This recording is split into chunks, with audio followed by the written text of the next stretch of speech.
Hari ini kita akan belajar kembali kebenaran firman Tuhan. Kita akan melihat bagaimana hidup kita ini semakin hari semakin berjalan seperti yang Tuhan mau. Menjadi orang yang dikasihin Tuhan, bukan didapati menjadi orang yang melawan kehendak Tuhan. Kalau kita ini pingin semua yang kita lakukan, semua yang kita perbuat, dan seluruh hidup kita ini tambah hari tambah diberkatin Tuhan, tentunya didapati menjadi orang yang berkenan, menyenangkan hatinya, dan apa saja yang dikerjakan oleh tangan kita berhasil, pastikan bahwa kita berada di posisinya di pihaknya Tuhan, bukan di pihaknya yang menjadi lawannya Tuhan. Kalau kita nih hidup sesuai dengan prinsip kebenaran, hidupin firman, pasti kita hidup di dalam pusat kehendak Tuhan. Makanya kalau kita ini ingin sukses dan berhasil, seringkali saya ngomong simpel caranya. Dengerin kata Tuhan, dengerin petunjuk Tuhan, dan lakukan. Pasti apa saja yang kita kerjakan, apa yang kita perbuat, Tuhan pasti bikin berhasil. Kebanyakan kita nggak dengar suara Tuhan, kita ngikutin gaya hidup dunia, cara pandang dunia, kelakuan seperti orang dunia. Tapi ketika kita menghadapi masalah tekanan, kita datang sama Tuhan, pingin cepat-cepat masalahnya diselesaikan. Kita pikir kita melakukan kehendak kita sendiri dan kita menghasilkan sesuatu yang baik. Padahal kita bertentangan dengan kebenaran firman Tuhan. Ujung hidup kita pasti kacau dan berantakan. Segala sesuatu yang kita lakukan dan kita kerjakan yang kalau tidak sesuai dengan kehendak Tuhan, kita pasti ketemu problem dan masalah. Kita harus pastikan posisi kita ini benar sesuai dengan firman Tuhan. Sekarang buka di Yakobus pasal yang keempat, mulai ayat yang keempat. Hai kamu orang-orang yang tidak setia, tidakkah kamu tahu bahwa persahabatan dengan dunia, kita bersahabat dengan dunia.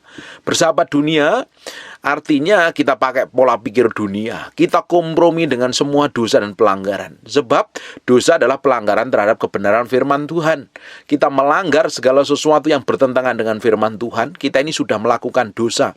Kalau kita melakukan dosa, kita bukan di pihak Tuhan, tapi kita berada di musuhnya Tuhan. Kalau kita berada di musuhnya Tuhan, apa saja yang kamu kerjakan tentunya pasti ketemu problem dan masalah. Pasti hancur dan babak belur. Kita yang ngerti kebenaran, harusnya kita tahu kita hidup tidak boleh kompromi. Makanya saya sering kali ngomong harus pikul salib, sangkal diri, mati daging. Kita nggak boleh kompromi dengan kelemahan kita. Kita nggak boleh kompromi dengan dosa. Kita nggak boleh kompromi dengan segala sesuatu yang sifatnya menjerat kita kepada hal duniawi. Kita harus hidup takut akan Tuhan. Tidakkah kamu tahu bahwa persahabatan dengan dunia adalah permusuhan dengan Allah? Bersahabat dengan dunia artinya kita menempatkan diri menjadi musuhnya Allah.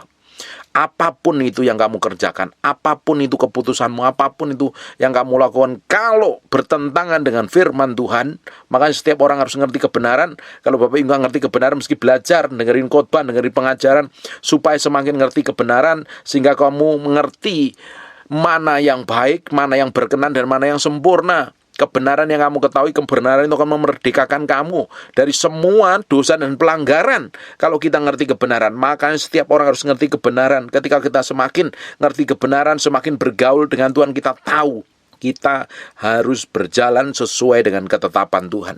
Jadi barang siapa hendak menjadi sahabat dunia, ia menjadikan dirinya musuh Allah. Bagaimana mungkin hidupmu seperti orang dunia? Cara pandangmu, kelakuanmu, sifatmu, kelakuanmu nggak bertobat, hidup ngaco, hidup penuh kepahitan, suka berantem, suka gegeran, suka kecewa, penuh kekhawatiran, terus kamu ingin menikmatin semua yang Tuhan janjikan. Mana mungkin? Kalau cara pandangmu seperti orang dunia dengan sistem dunia, berarti engkau menempatkan dirimu menjadi musuhnya Allah. Kalau menjadi musuhnya Allah, apa yang terjadi? Hidupmu pasti kacau, rusak, babak belur, stres. Dan hari ini perlu datang sama Tuhan, perlu bertobat, perlu berubah, perlu balik sama Tuhan. Kita akan lihatnya.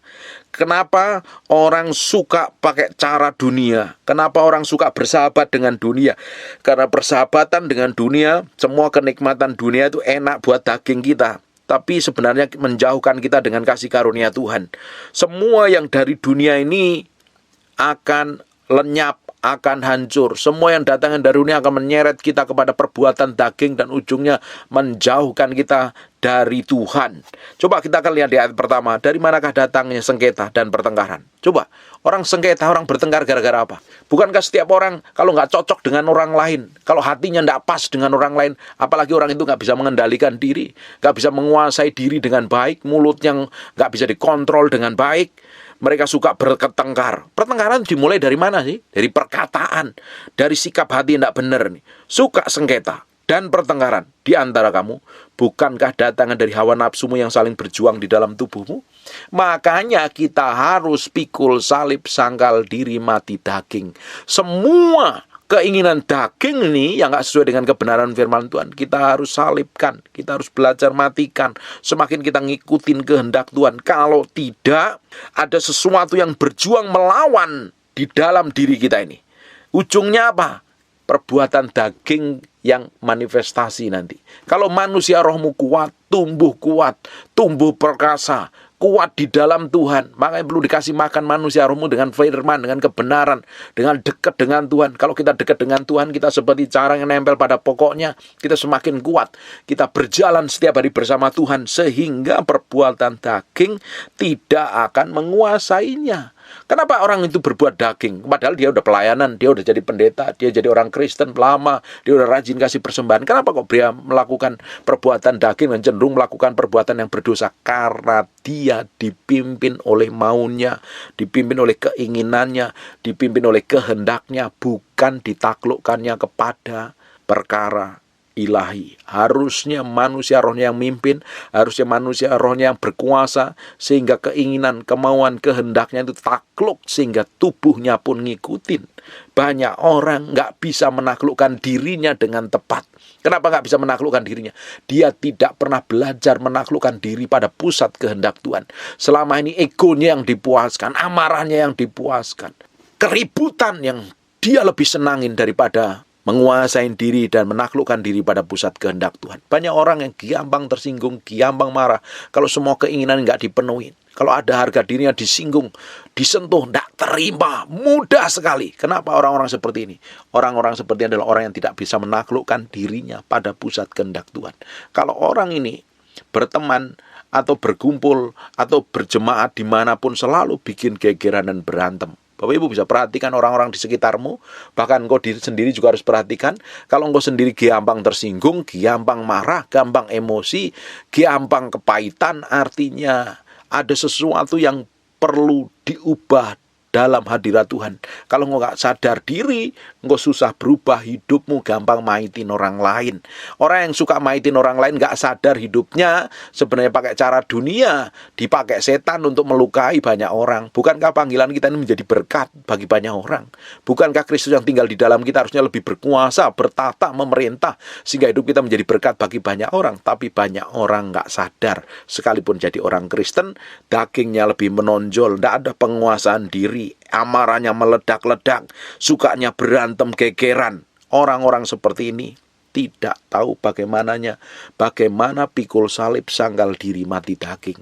Nah, kalau kita nggak bisa menyangkal diri kita dari semua perbuatan daging kita, cenderungnya kita akan kompromi dengan dosa. Kalau kita kompromi dengan dosa, akhirnya cara dunia, pola pikir dunia, kita terapkan dalam diri kita. Tanpa kita sadarin, kita menempatkan diri kita menjadi musuhnya Allah.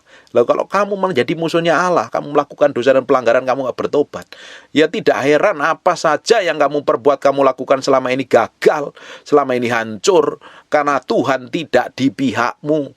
Karena dosa memutuskan hubungan kita dengan Tuhan. Makanya orang Kristen meski sadar diri kalau masih berdosa, masih melakukan kecenderungan berbuat dosa, masih pakai pola pikir dunia, harus bertobat hari ini. Ada orang-orang yang suka bertengkar. Orang suka bertengkar karena nggak bisa menaklukkan dirinya pada pusat kehendak Tuhan. Dia ngikutin egonya, dia ngikutin amarahnya. Semua orang harus seakan-akan takluk dan tunduk kepada dia. Kalau orang nggak takluk dan tunduk, dia tidak mendapatkan seperti yang dia mau dan dia inginin. Orang lain memperlakukan tidak semau yang dia inginkan. Akhirnya apa? Marah, ribut, gegeran, dan berantem. Nah, orang-orang seperti ini, orang yang menempatkan dirinya menjadi musuh Allah. Perhatikan nanti yang kedua. Kamu mengingini sesuatu, tetapi kamu tidak memperolehnya. Lalu kamu membunuh. Kamu iri hati, tetapi kamu tidak mencapai tujuanmu. Lalu kamu bertengkar, dan kamu berkelahi. Kamu tidak memperoleh apa-apa karena kamu tidak berdoa. Dengerin baik-baik Bapak Ibu. Saya ulang ya. Kamu mengingini sesuatu, tetapi kamu tidak memperolehnya. Apapun ini, orang lain ingin memperlakukan baik, memuji, orang lain itu nggak melakukan seperti yang dia mau, marah akhirnya. Orang lain pingin rasanya hormat, tapi orang lain malah nggak hormat, ngamuk. Ada orang-orang seperti ini loh. Kita itu pingin sesuatu, tapi kita nggak memperolehnya. Akhirnya apa? Marah, emosi, membunuh, jengkel, iri hati. Tetapi kamu tidak mencapai tujuanmu, lalu akhirnya apa? Bertengkar, berkelahi. Kamu tidak memperoleh apa-apa, ujungnya nggak dapat apa-apa. Orang-orang seperti ini harusnya bertobat sadar diri. Makanya saya kalau dengerin ya orang Kristen, ngakunya Kristen masih suka berantem, suka gegeran, suka ribut, suka berkelahi, suka bertengkar, saling cakar, saling telan, saling maki. Bahwa dia masih hidup dipimpin daging. Orang yang hidup dipimpin roh itu mati semua keinginan daging dan hawa nafsunya. Saya sepanjang tahun lalu saya selalu ngomong pikul salib sangkal diri mati daging kok. Kenapa? Kita mau lihat tahun ke depan ini kita bisa menikmatin semua yang Tuhan janjikan dalam kehidupan kita. Buat apa kita menjadi orang Kristen tapi kita nggak bisa menikmatin semua yang Tuhan janjikan dalam hidup kita? Karena kita ngikutin hawa nafsu kita, ngikutin ego kita, ngikutin amarah kita. Karena kalau kita ngikutin seperti itu, kita menempatkan diri kita ngikutin cara dan sistem dunia. Dan hanya memuaskan hawa nafsu kita sendiri. Buat apa? Perhatikan ayat yang ketiga. Atau kamu berdoa juga, tetapi kamu tidak menerima apa-apa karena kamu salah berdoa. Sebab yang kamu minta itu hendak kamu habiskan untuk memuaskan hawa nafsumu. Dan orang-orang model kayak begini ini menjadikan dirinya menjadi musuh Allah. Lah kalau kita ini menempatkan Allah menjadi musuh kita, lah kita mau jadi apa? Bapak Ibu, kalau hidupmu selama ini hancur-hancuran, sudah kacau, sudah bikin dosa, hancur-hancuran, tidak mau bertobat, nggak mau sadar diri, atau kamu sedang diberkatin Tuhan tapi kamu tetap melakukan dosa, tinggal tunggu waktu saja loh. Kalau kamu menjadikan Allah musuhmu, hidupmu akan kacau, hidupmu akan rusak, hidupmu akan babak belur. Dan setan akan benar-benar menguasai hidupmu. Bapak Ibu, dosa, pelanggaran, semua perbuatan daging itu mengizinkan setan menguasai kita sepenuhnya. Tanpa kita sadarin, tahu-tahu kita bukan berada di pihak Tuhan. Karena dosa memutuskan hubungan kita dengan Allah. Bagaimana solusinya? Bertobat, sadar diri, pikul salib, sangkal diri, mati daging. Akuin dosamu dan pelanggaranmu di hadapan Tuhan. Allah setia dan adil, Dia akan mengampuni dosamu. Tapi kalau hari ini kau masih senang melakukan perbuatan daging, kamu gak peduli mau ikut Tuhan atau tidak, tinggal tunggu waktu loh. Cepat atau lambat setan akan menguasai, mencuri, membunuh, dan membinasakan. Hari ini ada orang yang hidupnya sudah kacau, berantakan, babak belur karena melakukan dosa dan pelanggaran. Keputusanmu harus bertobat hari ini, balik sama Tuhan. Tuhan sanggup memulihkan kau. Tuhan sanggup memulihkan. Dengerin baik-baik. Bagaimana doamu bisa dijawab Tuhan? Bagaimana keluarga mengalami breakthrough dan terobosan? Bagaimana keuangan mengalami breakthrough dan terobosan sedang kamu sendiri menjadi musuhnya Allah? Bagaimana mungkin Tuhan bisa membela kamu sendiri menjadi musuhnya Allah? Banyak orang Kristen tidak sadar. Udah melakukan dosa, bikin pelanggaran, hidup ngelawan kebenaran firman Tuhan, hidup dalam kepahitan, suruh ngampuni, nggak mau ngampuni. Terluka, luka batin. Suruh memberkatin, malah marah, dendam. Bagaimana mungkin Tuhan memberkati hidupmu? Bagaimana mungkin Tuhan memulihkan hidupmu? Bapak Ibu, hari ini ambil keputusan untuk sadar diri dan bertobat. Kita harus menempatkan diri kita di pusat kehendak Tuhan. Kita harus hormatin Tuhan. Hormati Tuhan. Bapak Ibu, kita mesti sadar diri. Hari ini, kalau kita membangun keintiman dengan Tuhan, kita memberi hidup kita ini sepenuhnya untuk Tuhan, kita semakin kenal Tuhan. Hari ini, yang menyertain kita, yang tinggal di dalam kita itu adalah Roh Kudus. dan Roh Kudus yang tinggal di dalam kita ini adalah seorang pribadi. Dia bukan burung merpati, dia bukan angin, dia bukan hanya sekedar yang bikin kamu merinding dan rebah. Dia seorang pribadi yang tinggal di dalam kita. Kitab Yohanes jelaskan dia tinggal di dalam kita, dia menyertai kita, dia juga di atas kita. Dia seorang pribadi. Makanya di Efesus pasal 4 ayat yang ke-30 katakan seperti ini, jangan dan janganlah kamu mendukakan Roh Kudus Allah. Kata mendukakan artinya itu disakitin, dilukai di pikiran dan perasaan. Roh Kudus punya pikiran, Roh Kudus punya perasaan. Hanya mata kita ini secara fisik tidak bisa melihat, tapi dia hadir, dia ada. Dia punya perasaan, dia punya kemauan, dia punya kehendak. Kalau kita melakukan sebagai orang percaya, hari ini kita percaya menjadi orang percaya nih, ada Roh Kudus tinggal di dalam kita, tetapi kita melakukan dosa, melakukan pelanggaran, hidup dalam perjinan, hidup dalam penipuan, hidup dalam kepahitan dan luka batin. Bayangkan, roh yang tinggal di dalam kamu, roh yang menyertai hidup di dalam kamu, kamu lukai, kamu dukakan. Perhatikan ya, kalau kita dukakan Tuhan terus-terusan, terus kamu memilih melakukan dosa, dia adalah Roh Kudus, dia roh yang suci, dia roh kebenaran.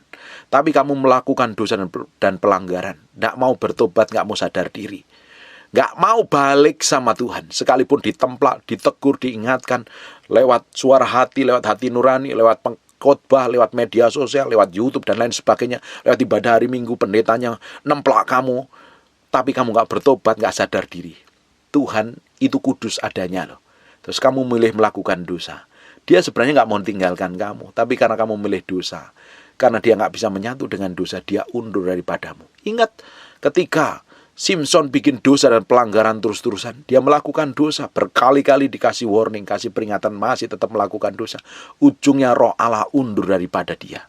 Bapak Ibu bisa baca nanti apa yang dilakukan oleh Saul. Dia bikin pelanggaran, dia bikin dosa terus, bikin dosa, diperingatkan Nabi Samuel, dia nggak mau sadar, dia nggak mau bertobat, terus melakukan pelanggaran. Ujungnya Bapak Ibu, dia hidup penuh kepahitan, hidup penuh dengan iri hati dan dendam, sampai mantunya sendiri pengen dibunuh, dikejar-kejar. Akhirnya Roh Kudus undur daripada dia. Bayangkan, kalau kita nggak ada Roh Tuhan dalam diri kita, nggak ada penyertaan Tuhan, apa saja yang kamu kerjakan, nggak ada berhasilnya, nggak ada gunanya. Bukankah suatu hari kita ingin didapati menjadi orang yang berkenan di hadapan Tuhan? Kita semuanya ingin didapati menjadi hamba yang berkenan, mempelai yang berkenan, yang tak bercacat celah untuk menghadap perjamuan kawin anak domba. Bayangkan, hari ini kita kerja keras mati-matian, kita sudah terlibat pelayanan, ke gereja, ikut doa, ikut ibadah, onsite, online, memberi, menyantuni orang miskin. Tetapi yang kita lakukan, perbuatan kita, tindakan kita ini tidak sesuai dengan kebenaran firman Tuhan. Ujung hidupmu akan ditolak Tuhan. Bagaimana mungkin kita didapatin berkenan di hadapan Tuhan kalau kita melakukan semua pelanggaran? Kita tutupin dosa dan pelanggaran kita dengan aktivitas agamawi yang legalistik, yang benar-benar fisiknya di gereja, tapi setiap hari hidupnya penuh kepahitan, benci, dendam, penuh dengan kepalsuan, nyakitin orang lain, ngelukain orang lain, tanpa mau sadari bertobat, hidup dalam perjinan dan lain sebagainya. Bagaimana mungkin hidupmu didapatin berkenan di hadapan Tuhan? Wong setiap hari-hari kita sudah melukain hati Tuhan. Kalau Tuhan kita lukai, kita sakitin, apakah Tuhan ada di pihak kita? Bukankah kita memilih dengan cara orang dunia? Yakobus 4 ayat 4, kita menjadikan diri kita ini menjadi musuhnya Allah. Apa yang terjadi? Tidak mungkin doamu dijawab. Tidak mungkin kamu mengalami pemulihan. Tidak mungkin keluargamu dipulihkan. Hidupmu malah kacau. Hidup malah rusak dan babak belur. Sekarang buka sebentar bersama saya di Yesaya 63 ayat yang ke-10. Tetapi mereka memberontak dan mendukakan Roh Kudusnya.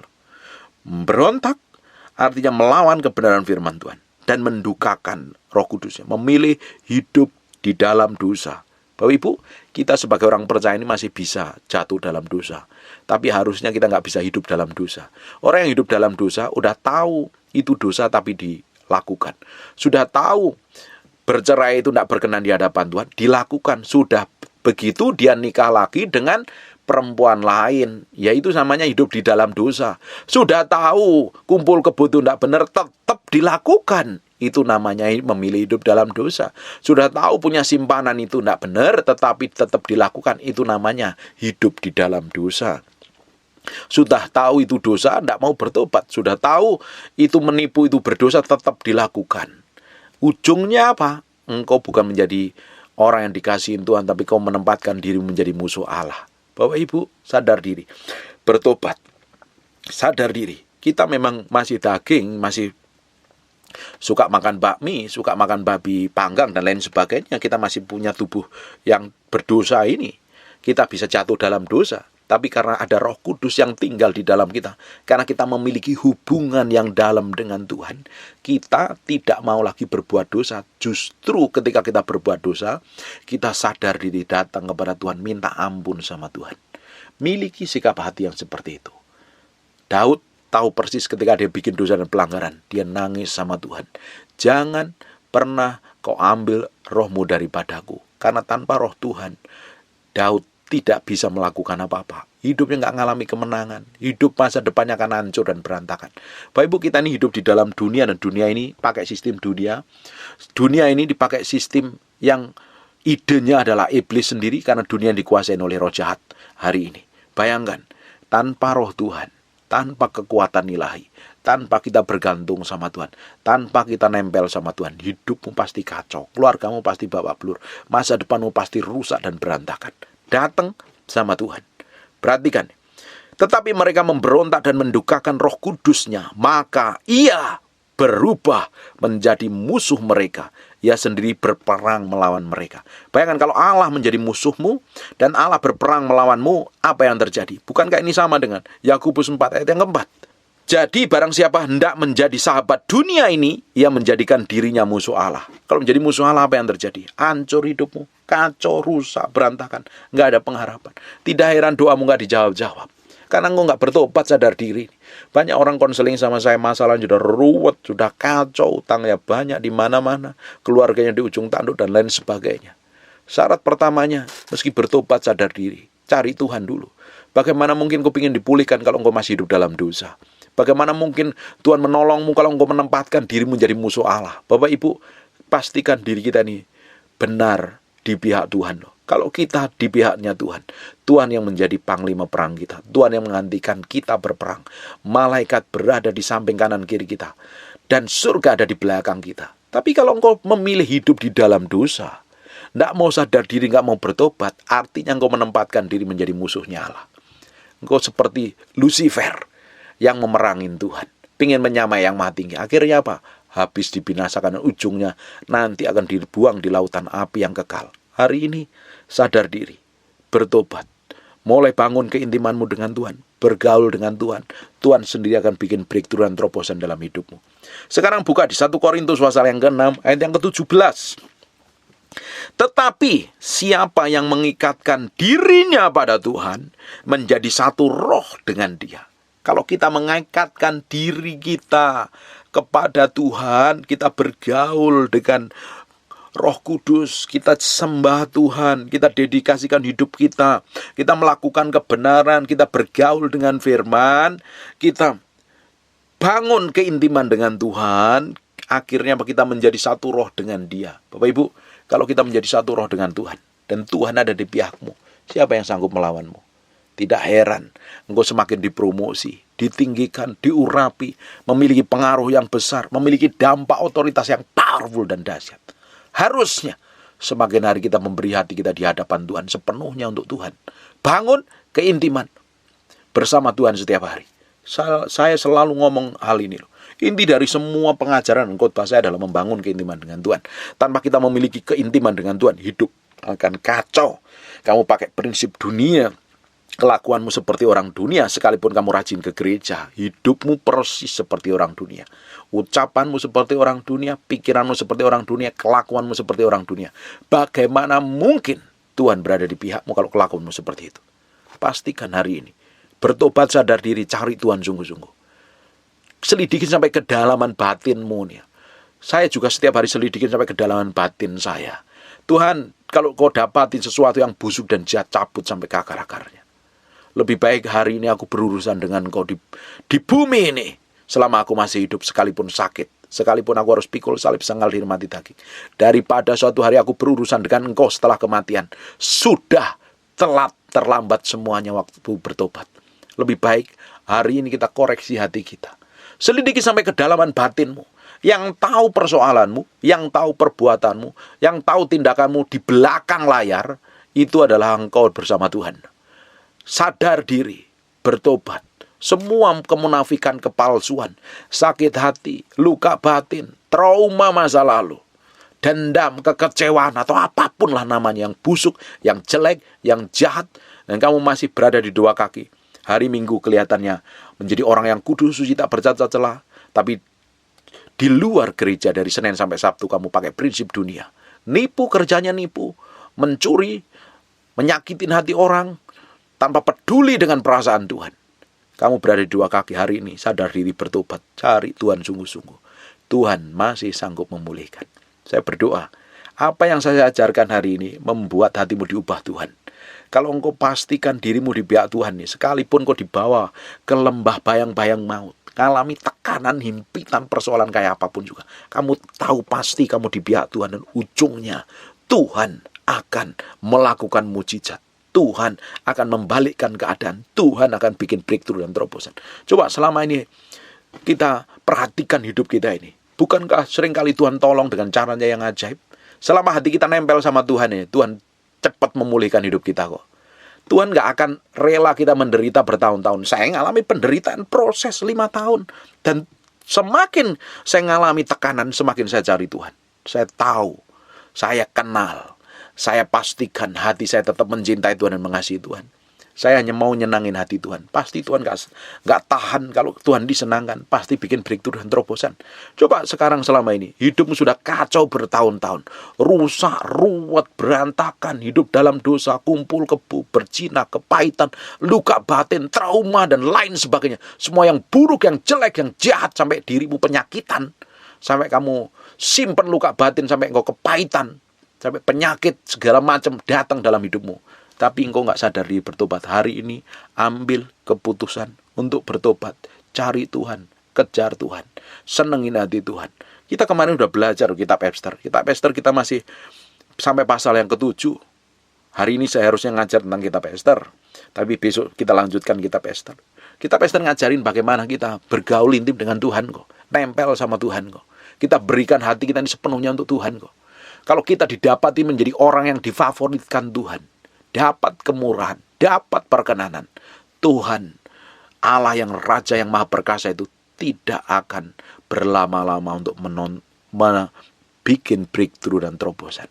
Tuhan sampai hari mencari orang yang dapat dikasih untuk dilimpahi kekuatan kuasanya. Sungguh hati enggak kita ini mencintai Tuhan? Bagian kita akan menyenangkan hati Tuhan, mempermuliakan namanya, mengagungkan Dia dengan gaya hidup kita ini loh. Menyembah Tuhan itu dengan gaya hidupmu, dengan kelakuanmu, dengan perkataanmu, dengan perbuatanmu. Jangan menyembah Tuhan hanya di mulut tok, tapi perbuatanmu menyangkali semua perbuatan keagungan kedahsyatan Tuhan. Kamu menyembah Tuhan di gereja, tapi hidupmu kacau, rusak, berantakan. Percuma penyembahan berkenan. Tapi kalau kita senangkan Tuhan dengan sikap, tindakan, perbuatan kita, ibadah yang sejati adalah mempersembahkan tubuh kita sebagai persembahan yang kudus, suci, dan berkenan di hadapan Tuhan. Tuhan akan disukakan. Bagian kita ini adalah menyenangkan hati Tuhan loh. Membuat Tuhan itu senang dengan semua tindakan ucapan kita. Kita menyatu dengan Tuhan. Kita bergaul intim dengan Tuhan. Bayangin, kalau kita mengikatkan diri kita pada Tuhan dan kita menjadi satu roh dengan Dia. Bapak Ibu bisa bayangin, Allah pencipta langit bumi yang perkasa, yang dahsyat dan luar biasa itu tinggal di dalam hidupmu. Tentunya hidupmu akan bikin breakthrough dan terobosan. Kemana engkau pergi, kemana engkau berjalan, kuasa Tuhan akan mengalir dalam hidupmu. Otoritas Tuhan akan ada dalam hidupmu. Engkau akan dibuat berhasil dari semua yang kamu kerjakan dan kamu lakukan. Nama Tuhan tentunya dipermuliakan dalam kehidupan kita. Bagian kita itu hanya nempel sama Tuhan, mengikatkan hati, pikiran, perasaan kita dulu sama Tuhan. Dan itu dibutuhkan disiplin rohani. Tanpa disiplin rohani, engkau menjadi orang Kristen yang agamawi. Gereja, rajin gereja, dengerin khotbah, tapi plonga-plongo ketika ngadepin masalah. Nggak tahu pakai firman yang mana. Tambah kelakuannya seperti orang dunia. Banyak orang Kristen datang rajin ibadah di gereja, nggak ngerti firman. Sehingga hidupnya seperti orang dunia. Kelakuannya seperti orang dunia. Bukan menjadi berkat, tetapi menjadi batu sandungan. Kalau kita mau mencerminkan kemuliaan Tuhan hari ini, datang sama Tuhan. bangun keintimanmu dengan Tuhan, ikatkan dirimu dengan Tuhan, maka kita akan menjadi satu roh dengan Tuhan. Bapak Ibu bayangkan, kalau kita menjadi satu roh dengan Tuhan, Tuhan akan singkapkan perkara-perkara ilahi ke depan. Tuhan akan percayakan perkara-perkara ilahi yang besar. Kemarin kita sudah baca di 2 Tawarik dijelaskan, mata Tuhan menjelajah ke seluruh bumi, mencari orang yang bersungguh hati kepada Dia. Kalau didapatin, Dia akan melimpahkan kekuatan dan kuasanya. Otoritas, kuasa, hikmat, pengertian, dan jatah yang besar yang Tuhan siapkan kepada kita itu, kita akan terima, kita akan nikmatin. Hari ini, pastikan engkau bukan di pihak yang menjadi musuhnya Allah. Kau pastikan engkau menjadi orang yang berada di pihaknya Tuhan. Tuhan menjadi panglima perangmu. Tuhan yang menuntun hidupmu. Malaikat ada di sekelilingmu. Dan surga akan di belakangmu. Akan terjadi breakthrough dan terobosan. Apa saja yang kamu kerjakan, kamu perbuat, namanya akan ditinggikan. Tapi kalau engkau masih hidup dalam dosa, hidup dengan cara dunia, orang dunia gigi ganti gigi, mata ganti mata, nyawa ganti nyawa. Tapi ngikut Tuhan, ngikut prinsip kerajaan Allah. Ketika engkau disakiti, engkau disuruh mendoakan dan memberkati, mengampuni, melepaskan pengampunan. Pakai prinsip kerajaan Allah. Kita akan menikmati perkara ilahi yang dahsyat dalam kehidupan kita. Hari demi hari, semakin kita mengalami breakthrough dan terobosan, semakin kita dibawa naik, semakin diubahkan menjadi serupa segambar dengan Tuhan, semakin namanya ditinggikan, semakin namanya dimuliakan, dan hidup kita semakin hari semakin mencerminkan kemuliaan Tuhan. Amin. Bapak Ibu, kalau engkau mendengarkan firman hari ini, saya berdoa engkau sedang melakukan dosa dan pelanggaran, ambil keputusan untuk bertobat. Kalau engkau masih kompromi dengan sistem dan cara dunia, hatimu, pikiranmu, perasaan mengikuti cara orang dunia kerja, hari ini bertobat. Mulai pakai pikir kerajaan, pakai pola pikir kerajaan Allah. Kalau engkau hari ini masih dalam hidup penuh dengan dosa dan susah keluar dari dosa itu, mungkin kau jadi simpenan orang, mungkin kau nyimpen orang, mungkin kau melacurkan diri. Cari, temuin pendetamu. Kalau engkau susah melepaskan dosa itu, minta konselingin, biar diajarin, dimentorin, supaya hidup mengalami breakthrough dan terobosan. Tapi kalau engkau sudah sadar diri, engkau tahu sudah berdosa, dan engkau perlu balik sama Tuhan, responin hari ini. Balik sama Tuhan, undang Yesus masuk dalam hatimu, minta kekuatan ilahi memenuhi hidupmu. Tuhan sendiri akan turun tangan dengan cara yang ajaib, memulihkan hidupmu. Saya berdoa ada orang-orang yang sedang tertekan hidupnya, hidup bertahun-tahun, hidup dalam masalah dan persoalan, karena masih memilih hidup dalam dosa. Hari ini bertobat. Tuhan punya rencana yang besar. Tidak ada orang yang masa depannya hancur kalau ikut sama Tuhan. Tidak ada orang yang hidupnya, masa depannya penuh kekacauan. Orang yang ikut Tuhan itu diberikan masa depan yang penuh pengharapan. Orang yang ikut Tuhan, masa depannya gilang gemilang, hidupnya jadi berkat. Tapi kalau engkau hidup memilih dalam dosa, hidupmu tambah hari tambah suram, tambah hancur, tambah berantakan, tambah setan curi, bunuh, dan ujungnya binasakan. Hari ini, datang sama Tuhan. Undang Yesus masuk dalam hatimu. Berubah, ambil keputusan bertobat. Mulai bangun keintimanmu dengan Tuhan. Tuhan sendiri akan lakukan sesuatu yang ajaib dalam hidupmu. Amin. Bangun keintiman dengan Tuhan di kamar doamu. Pak, saya nggak tahu caranya berdoa. Saya dulu waktu mulai memutuskan untuk bergaul dengan Tuhan, saya nggak tahu cara saya berdoa. Setiap orang itu punya cara berdoa yang unik. Minta Roh Kudus ajarin. Bangun keintiman dengan Tuhan. Senengin hati Tuhan. Buat raja kita itu disenangkan dengan semua tindakan, ucapan, perbuatan kita. Kita akan lihat hidup kita akan semakin hari mengalami breakthrough, terobosan, kedahsyatan, dan keajaiban. Amin. Tutup matamu, tutup Alkitabmu. Kita berdoa. Bapak, terima kasih buat firman-Mu. Kami mantrakan dengan darah anak domba Allah. Buat semakin hari hati kami semakin ngerti kehendak-Mu. Firman ini nempel dalam batin kami, sehingga perbuatan, tindakan, ucapan, pikiran kami menyenangkan hati-Mu. Ajarin kami terus membangun keintiman. Kami menyatu dengan Roh-Mu. Kami menjadi serupa segambar dengan Engkau. Semakin diubahkan dalam hadirat-Mu. Terima kasih Tuhan, bahwa hidup kami mengalami breakthrough dan terobosan. Mau berdoa untuk setiap orang yang rajin mendengar firman yang mau sampaikan. Tuhan berkati. Tuhan bikin breakthrough, Tuhan bikin terobosan. Tuhan ubah hatinya semakin hari semakin mencintai dan mengasihi Tuhan. Hamba-Mu berdoa Untuk orang-orang yang sakit dan mengalami kelemahan tubuh oleh bilur Yesus, oleh darah Yesus, jadilah engkau tahir, jadilah engkau sehat, jadilah engkau sembuh.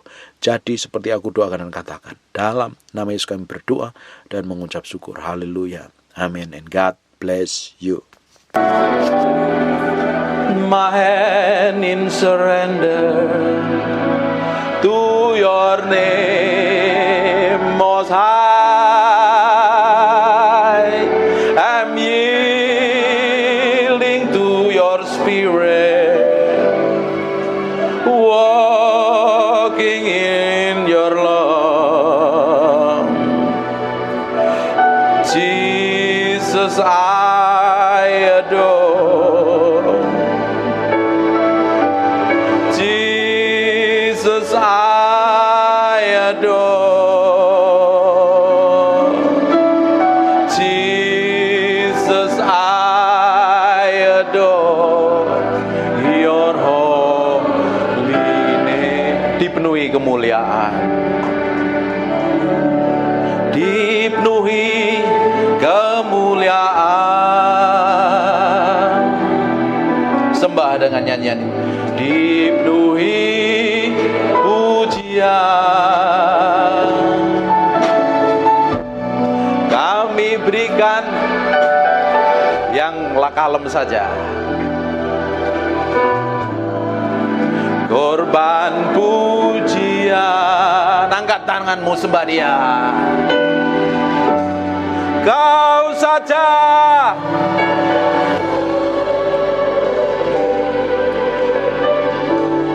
Kau saja yang layak,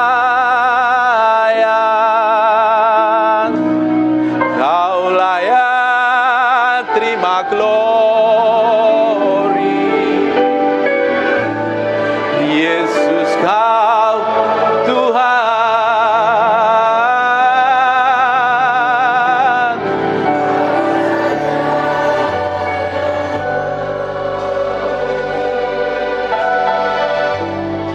Kau saja yang layak,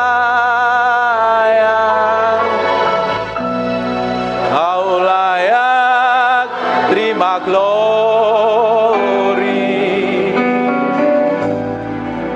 Hanya Kau Tuhan. Dipenuhi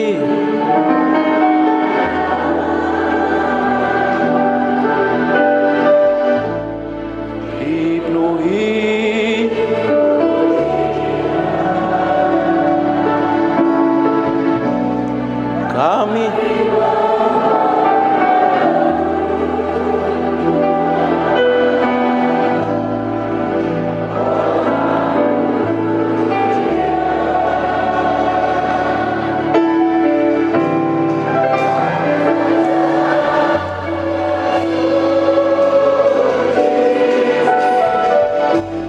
Kau saja yang layak, Kau layak terima glory. Yesus, Kau Tuhan.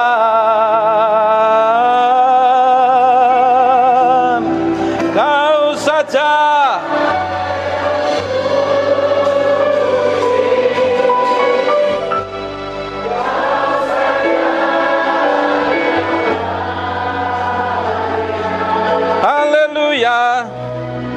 Kau layak terima glory.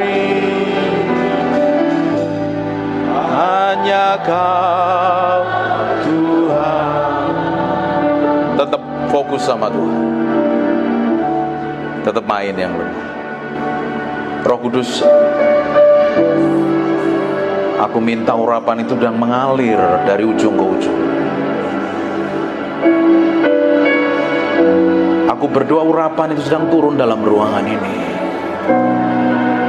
Mengkene mende peke nomo sandero nomo topo kura lava tepe mete. Imine me piene me nomo to sandiri ini. Nikmati ada gelombang pengurap itu sedang mengalir. Aku berdoa urapan itu sedang turun sekarang, Lebih kuat urapan itu. Pake nomo soko henaramante kono. Hinemente pepe pikiana rabahana maseko. Hipeko naralabatabak. Terus ada beberapa orang sedang dijamah Tuhan. Aku berdoa semakin kuat urapan itu turun. Now in Jesus name. Terus Roh Kudus bagianmu sekarang. Bagianmu sekarang.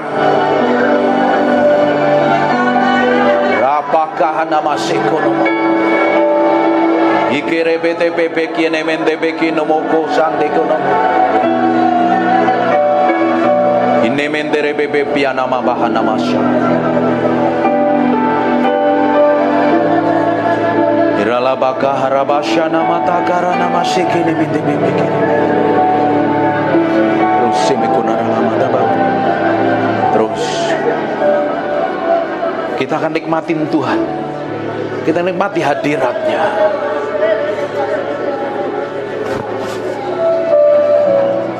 Terus Tuhan, pagi hari ini hadir dalam ruangan ini Tuhan. Lawat orang-orang yang haus dan lapar. Lawat orang yang haus dan lapar ini. Sementara aku berdoa, urapan itu bergerak dari ujung ke ujung. Sekarang terima pengurapan itu seperti gelombang mengalir. In Jesus name. In Jesus name. In Jesus name. Mekono mondo ko sandere mete pepi ana makare pekono mo. Ine mendere bete pepe kiene mekiana rabata pasyana mata baka. Ipe konondoro mondo po sandere mete pepe piene mekia mara. Ini mi piere bebe shendo kono moto kara labata baka.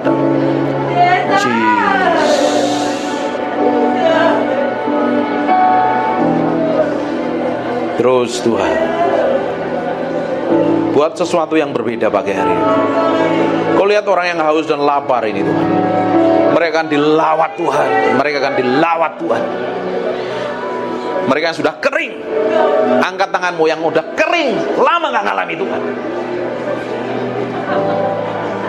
Minta sama Tuhan, minta sama Roh Kudus pagi hari menjamah hidupmu.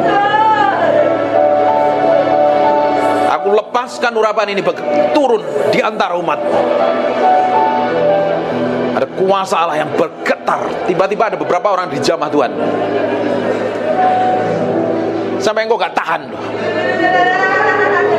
Urapan itu semakin kuat.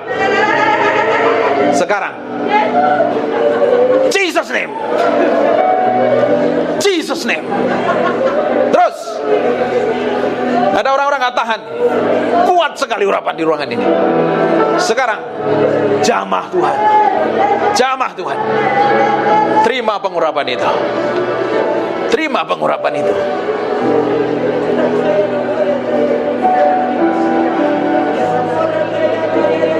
Terus yang sudah bisa nyembah, pakai sembah Tuhan.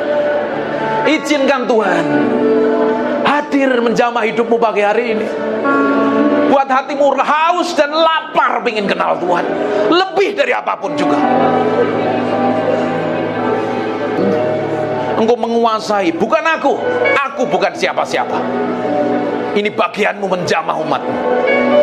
Lawat mereka dengan hadiratmu.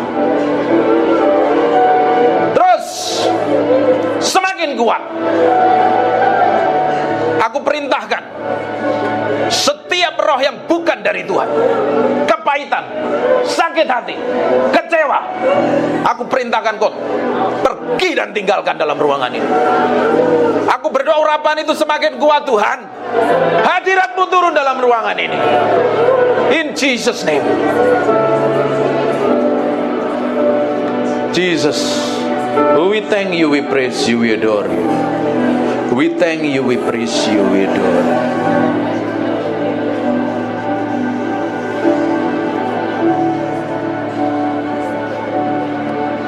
We praise you, we adore you. We thank you, we thank you.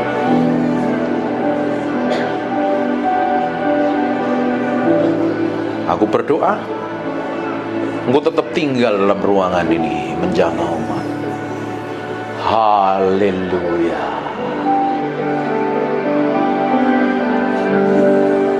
Haleluya.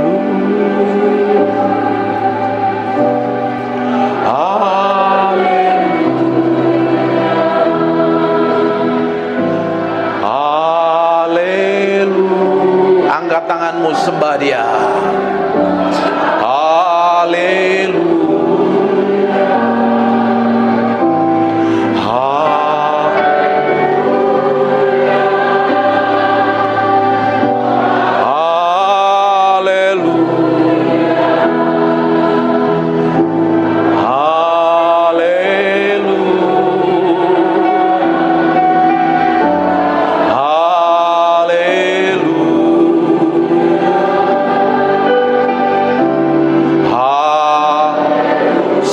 Lagu ini dinyanyikan, sementara umatmu menyembah, Engkau ditinggikan, Engkau dimuliakan dalam ruangan ini.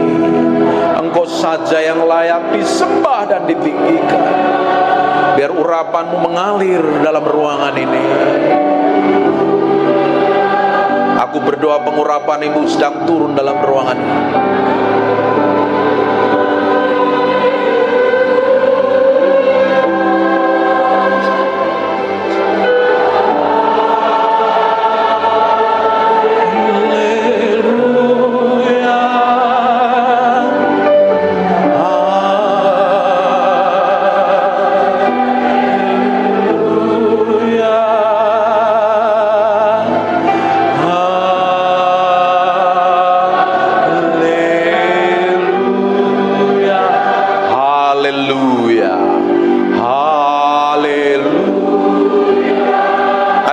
Sakit, taruh tangan kananmu di bagian yang sakit. Saya mau berdoa.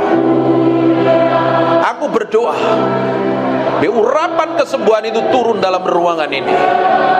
Dan aku perintahkan semua sakit, penyakit, dan kelemahan tubuh pergi, tinggalkan tubuh orang-orang yang sedang menyembah ini.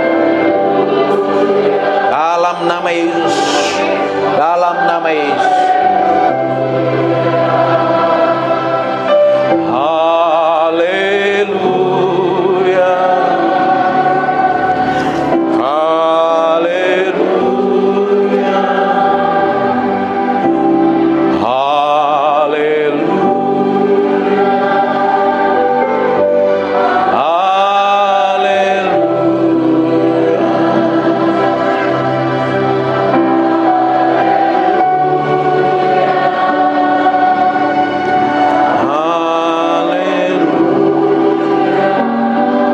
Dalam nama Yesus, aku berserah penuh kepadamu.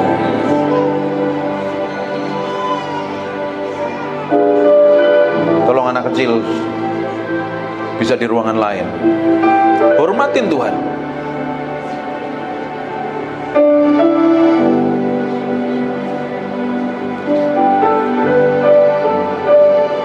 Makasih Tuhan. Terima kasih Tuhan. Kalau anaknya diam gak apa-apa. Kalau anaknya berisik, suruh pindah ke ruang lain. Terima kasih. Terima kasih buat hadiratmu. Terima kasih buat jamahanmu. Saya mau duduk diam, tetap menyembah Tuhan dan menikmati hadirat Tuhan. Dalam nama Yesus, haleluya, amin. Amin, amin. Buka matanya, silakan duduk. Yoro laini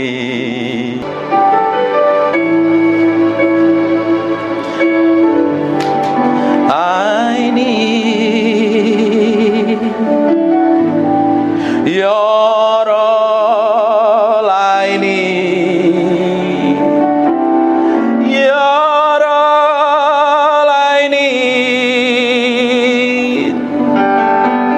Jesus yoro laini.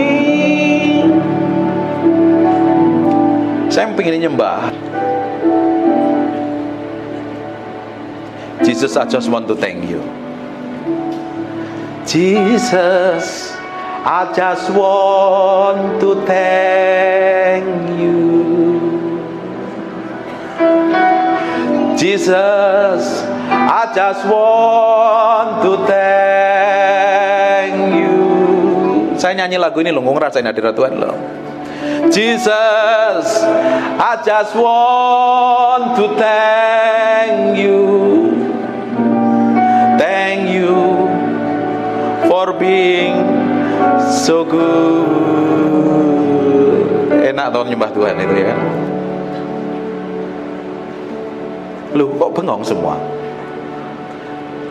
Kalau kita ketemu Tuhan, loh kamu jadi bengong loh. Makanya orang Kristen harus ngalami Tuhan dan ketemu Tuhan setiap hari. Kalau kau ke gereja nggak pernah ketemu Tuhan, please anak kecilnya bisa ditolong. Ada ruangan lain, ruangan baby, biar yang lain nggak ganggu.